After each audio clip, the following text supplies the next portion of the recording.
Hello guys, আসসালামু আলাইকুম। আজকে র্যাকেট ম্যাকেট নিয়ে মারে যাচ্ছি খেলার জন্য।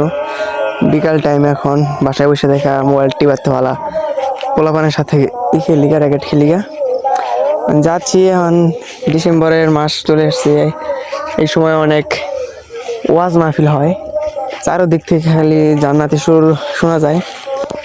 ওই সাইডে এক জায়গায় মাহফিল হইতেছে, আবার কালকে আমাদের এই জায়গায় এই যে মাদ্রাসাটা এই জায়গায় মাহফিল এবং প্যান্ডেল প্যান্ডেল এই সময়টা সব জায়গায় অনেক মাহফিল দেখা যায়।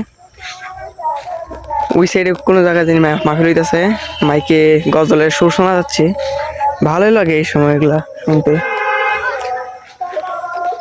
এখন মাঠে চলে এসেছি, জালটা টানাই দিছি, পোলা বাইনে খেলতেছে। পোলা বাইনে এখন র্যাকেটটা মাঠ টানানোর পরে মোবাইলটি খাবার দেওয়া নিয়মিত র্যাকেট খেল মার ওয়াজ শুনবো। রাত্রে যাওয়া যাবে ওয়াজের দিকে, এই জায়গাতে আর স্পষ্ট শোনা যায়। র্যাকেট খেলা মাঠের কাছেই।